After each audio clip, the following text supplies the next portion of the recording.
So I recently picked up this Insta360 One RS on Amazon, and I've had it for a little while now, and I just want to give you my thoughts. But I gotta say, my overall impression of this camera is pretty positive. It is quite an epic action camera. All right, let's talk about it. Here it is. It's a beautiful little thing. Now, before I get started, you have probably seen other videos on the Insta360 One RS, and you have likely seen comparisons with the GoPro HERO10. Now, in this video, I am going to be putting some footage side by side so you can compare the Insta360 One RS with the GoPro HERO10. But honestly, it's not that fair of a comparison because different people are going to be buying these different cameras. Now, I did buy the Insta360 One RS Twin Edition, and I bought the Get Set kit from Amazon. So in the box, you get a couple different pieces. Now, I think the Twin Edition is the best bang for your buck as far as the Insta360 One RS goes, because ultimately you are getting two cameras. And in the box, you get the core unit. Now this is kind of the brains of the operation right here. This is where all the magic happens, and you connect this to the different lenses. Now the Twin Edition comes with the 4K boost lens. The Twin Edition of the Insta360 One RS also comes with a 360 lens. We have lenses on both sides of this housing. And if you don't know how a 360 camera works, basically it's got two lenses on both sides of the camera, and each captures more than 180 degrees. So both of these cameras are catching an overlapping area with the other camera. Now here's where the magic happens. The AI in the camera edits out anything in the line of the camera because we've got this extra space that is covered by the two lenses. And that's how you get that fantastic invisible selfie stick effect. I cannot tell you how many times every week I get asked if I have a little drone following me when I'm out on a run. This is the battery pack. This is your lens guard for the 360 lens. And basically this just wraps right over and it gives a little protection of the lenses when you're not using it. We also have the case, which the whole unit slides into. So all these pieces are what make it a modular camera. So let's go ahead and put this thing together. We are going to grab the core unit and the 4K boost lens. We've got these connections, and this is where the build quality really becomes apparent because it slots in very nicely. Now just notice we have a screen on the front of the core unit right here, and the lens is pointing at us. If we go ahead and connect the battery to the entire unit, this just slots in very nicely. So you'll notice that the screen is only on one side of the camera. On the other side, we have the back of the core. Well, the beauty of this is that if you take off the battery, it is very easy to just turn this thing around, slot it back together. The battery goes right back on the bottom, just as easy. Now we have an action camera with the screen on the back. Perhaps you want to film something while you're out, so you're going to want to look at the back of the camera. If you want to do more vlogging, you might want to have the screen facing forward so you can see yourself. The Insta360 One RS also comes with this housing unit which houses the camera. This year they've redesigned it so you can insert the camera into the case from the side. All you do is press these two red buttons on the side and it pops right open. You take the camera and you can just slide it right in just like that. Attach it to the selfie stick and you're off to the races. Now the thing about the case is that it has several properties that make it a fantastic addition to the entire camera. But first, I don't think I really got across how great the case is as far as accessing it, because those buttons press very easily and the camera slides right out, and there you go. If you need to change the battery, if you need to change the lenses around, if you need to put the 360 lens on the camera, it is very easy to just take it out of the case, slide it in, and lock and load. The case acts as a heatsink, and this is very important with action cameras. And perhaps you've used action cameras in the past and you know that they have a tendency to overheat. Well, the case combats this, and it removes the heat from the camera and allows it to last longer. We're going to get into some battery life specs in just a second. Something else great about the case, and I have to open it up to show you. Well, first, I should tell you that the Insta360 One RS has three microphones. We have one on the top, one on the side, and one on the front. Or I guess it could be the back, depending on which way you have the screen facing. Now this case has a little bit of foam right on the inside, right over the microphone port. And this drastically reduces wind noise. Now I do have a couple of microphone tests coming up, and you're going to see how well the case shields the microphones from wind. When you buy the Twin Edition,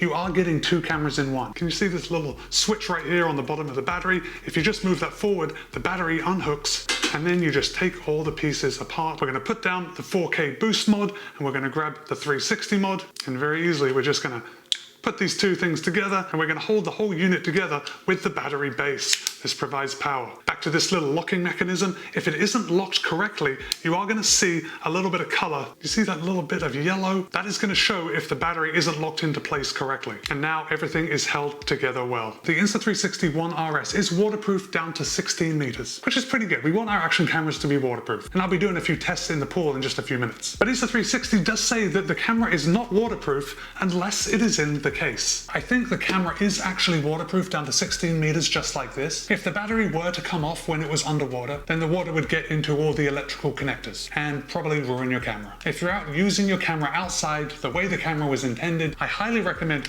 putting it in this case, especially if it's going to get wet, because the case wraps the camera and it stops the battery from coming off inadvertently. If you want to be sure that your camera is waterproof, keep it in the case. All right, let's get into a few specs before I show you some sample footage and we start testing the camera. One of the things that sets the Insta360 One RS apart from other action cameras on the market is that it now has a 1/2-inch sensor, and that is going to contribute to low light performance incredibly. Now don't get me wrong, action cameras, because of their size, they typically perform very poorly in low light settings. However, the 1/2-inch sensor is bigger than anything else on the market, so it is generally going to pick up more light and provide better footage. The 4K boost lens can shoot 48 megapixel photos. And you probably guessed it by the name of the 4K boost mod, but the 4K boost mod does shoot in 4K, and it shoots in 4K at 60 frames a second, 50 frames a second, 30, 25, and 24 frames per second. If you drop the resolution down to 2.7K, you can shoot in 100 frames a second, 60, 30, 25, and 24 frames per second. So we're getting a little more slow motion as the resolution drops just a little bit. And this is one of the key differences between the Insta360 One RS and the GoPro HERO10. Now the GoPro 10 can shoot 4K at 120 frames a second, but remember, it's just one camera. In 1080p, the Insta360 One RS shoots in 200 frames a second, 120, 60, 25, and 24. So that's where we're gonna really slow it down. And the 1080p footage is actually pretty fantastic, and we're gonna see some of that in just a second. The 360 mod can really take your photography to another level. If you haven't already used a 360 camera, it really gets some special shots, and it provides the type of shots that really get attention. Now, I've been using Insta360 cameras for a little while. I've got my other 360 camera here. This is the Insta360 One X2. And this is what I generally use for my 360 footage before I got the One RS. But now it's just too easy to bring one camera and I can bring the other mod, and then when I'm out, I can just change lenses to get different styles of shooting. The 360 mod shoots in 5.7K at 30, 25, or 24 frames a second. Now, something to be aware of, 5.7K sounds pretty good, but that includes the entire 360-degree sphere. So when you crop it into your normal 16:9, you don't have 5.7K. I'd say it's probably a high quality 1080p. And the quality becomes apparent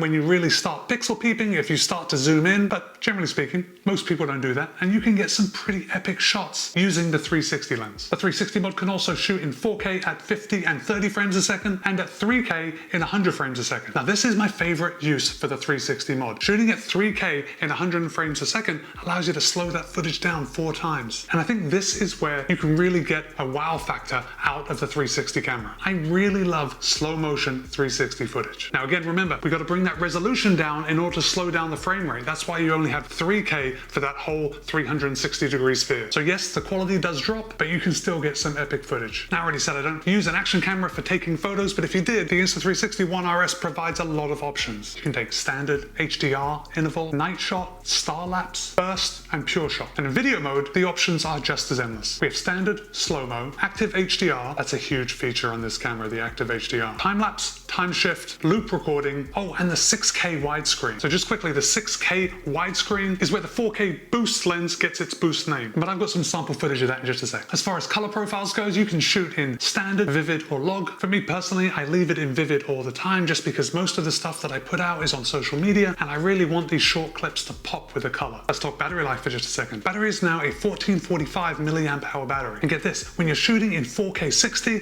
the battery will last 75 minutes. If you have the 360 mod on and you're shooting in 5.7K at 30 frames a second, the battery will last 82 minutes. That is a pretty fantastic battery time. Also, extra batteries are only $30. They're available on Amazon. Okay, why don't we get into a little sample footage? These first couple videos are testing the audio quality of the Insta360 One RS while I'm out for a run. So I want you to pay attention to how clear the audio is, and also look at the color of the video and look at the stabilization. All right, this is a mic check on the Insta360 One RS. How do I sound? The Insta360 One RS is in the case, so it should have those wind muffs around the microphone. And right now I'm at Nathan Benderson Park, and I'm on the west side of the park, so I'm on the furthest side away from the motorway. But in just a second, I'm going to do a sound check when I'm a bit closer to the motorway to see how the camera deals with that background noise of all the cars. Okay, test number 2. Now I am on the east side of Nathan Benderson Park, and you can probably see the motorway right there. It's about 6:45 in the morning, so everyone's on the road going to work, so traffic is quite heavy. How does it sound? Can you hear the traffic behind my voice? How does my voice sound with the traffic behind it? I bet this is going to be a pretty good vlog action camera just because of those little wind muffs in the case. Okay, next up is a comparison of the Insta360 One RS with the GoPro HERO10. I want you to look at the color. I want you to listen to the microphones. Which one do you think is better? Let me know. We have exactly the same settings on both cameras. We are shooting in 4K and 60 frames a second with the vivid color profile on the Insta360 One RS and the vibrant color profile on the GoPro HERO10. Look on the right hand side of the screen. How does that sky look? Is it blue? Is it a little white? What do you think of the sound? Now you're listening to the GoPro HERO10. Now you are listening to the Insta360 One RS. Which one sounds better to you? The GoPro HERO10 right now and the Insta360 One RS right now. Okay, one last comparison between the Insta360 One RS and the GoPro HERO10. We're going to be testing the audio capabilities, the stabilization of both cameras, and the color profile. Let me know what you think. Okay, now we are comparing the flow state stabilization on the Insta360 One RS with the hyper smooth stabilization on the GoPro HERO10. How does it look to you? Right now the sun is right in my face. How does the skin tone look? And we may as well do another sound check while we're here. Right now you're listening to the Insta360 One RS, and now you are listening to the GoPro HERO10. Insta360 now, GoPro HERO10 now. Which one do you like? Which one sounds better from head on? With the Insta360 having those wind muffs on the case, I'm expecting it to sound just a little better. So it's likely you are not just going to be using your Insta360 One RS on dry land, so let's see how it handles in the water. Oh, and let's also test slow motion, and while I'm in my swimsuit, why don't we test the 6K capabilities too? All right, I guess this is a test of the slow motion capabilities. So right now we're in 2.7K at 100 frames a second. Let's see what it looks like when it's slowed down like 4 times.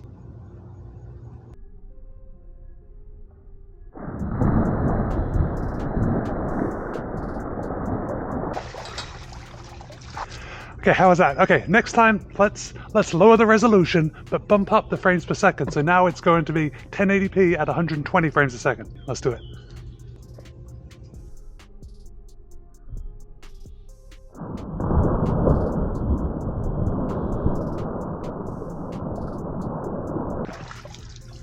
Let's try one more time. Now we're going to be at 1080p at 200 frames a second. It's going to be some buttery smooth slow motion. Come on.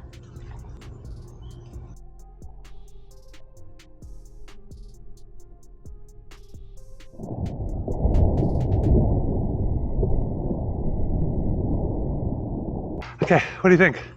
I bet that came out pretty good. Let's try something different with the Insta360 One RS. Let's go ahead and put on the 360 lens, and then let's get this camera wet.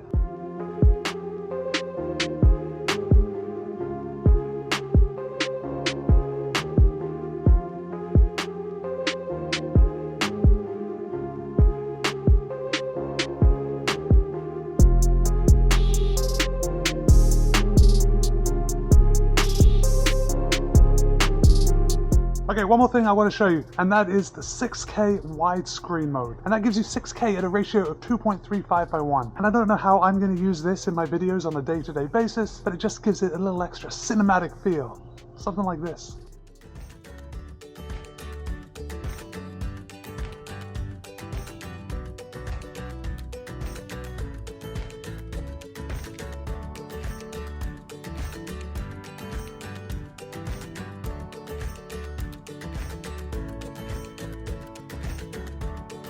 The Insta360 One RS has a lot of features. I haven't gone into every single shooting feature that it has, but I'm more than happy to answer any questions if you have them. One of my favorite shots to get is the time shift. And basically it's like a hyperlapse, but the camera is moving, and it just makes everything seem really fast and fun. And of course, when you run it through the Insta360 app, it smooths everything out, makes it look spot on. While we're talking about the Insta360 app, one of the upgrades to the Insta360 One RS is that it adds the flow state stabilization in camera now when you're shooting in 4K 60. Now, of course, you can turn this off on the camera if you want to, and you can add it in post, but having the camera do it allows you to just take out the SD card, plug it into your computer, and the footage is good to go from the SD card, all smoothed out. The 360 camera does require a little bit of attention in the app. That's because with the 360 camera, you have to tell the camera where you want it to point. Remember, the 360 camera is is recording everything all around. So you have to go in and add your keyframes to what you want the camera to look at any given time. It's not difficult at all. The Insta360 app is very intuitive, very easy to use. Oh, and I know I brushed on it briefly earlier, but the Insta360 One RS does have active HDR. And basically it takes 3 videos in one and then combines them. It takes a regular video, takes a video with a lower exposure, one with a higher exposure, then it combines them, and the result is a video with HDR. So you're going to see more details in the darks and more details in the lights. It is a pretty fantastic feature to have on this tiny camera. Okay, so here's the thing about the Insta360 One RS. It isn't going to be for everyone. In fact, it's taken me a long time to actually pull the trigger and buy this camera. Last year when the One R was released, I didn't get it because I thought it was too new. I wanted to wait and see what people thought. But this year, the One RS just made enough advances where I thought, I think I can really get some use out of this camera. But this is what I think. This is what I think who this camera is for. I think ideally it is for someone perhaps has an older action camera and they're looking to upgrade, or they don't have an action camera or a 360 camera and they're looking to get into it. And this is a great way to do it. And the best thing about it is that it is less expensive than buying a 360 camera and an action camera separately. If you are like me and you already have a GoPro HERO10 and an Insta360 One X2, honestly, I don't know what the One RS is going to add for you. There are only so many cameras that we can bring with us at any one time. When I'm out on the run, I usually have my camera on the end of a selfie stick, and I will usually run and I'll just hold onto it like this. Now, I have the 360 mod when I'm not using it, just shoved in a pocket. I've got it shoved in my flip belt. And then when it comes time to change the camera, I can just stop, change out the lenses, and I'm good to go. Before I had the One RS, I would be bringing both of these cameras with me on the run. Now that isn't actually a bad thing because all I have to do is unscrew the selfie stick from the bottom of the GoPro and screw it into the bottom of the One X2. I gotta be honest with you, changing the lens on the fly is a bit fiddly. I did it. I actually did it today before this video. It was very fiddly trying to get this out, and then all the pieces kind of come apart and I'm trying to hold 4 things at once and then put on a new lens. It's a bit of a nightmare. But I also got to tell you that for most of you watching, that isn't going to be an option at all, because you can just stop doing whatever you're doing and you can take the 10 seconds it takes to change the lens. It's only when you are actually on the run that it becomes a bit of a challenge. But doing anything while you're running is a bit of a challenge. Let me know what you think. This has been my review of the Insta360 One RS. It's a pretty good camera. I'm glad I have it. I would recommend it to you if it's something that you think you want. Is the Insta360 One RS something that you're interested in? Do you use an action camera to capture anything? Do you use a 360 camera? This could actually be what you're looking for. All right guys, be kind, be happy, run well. See you in a couple of days.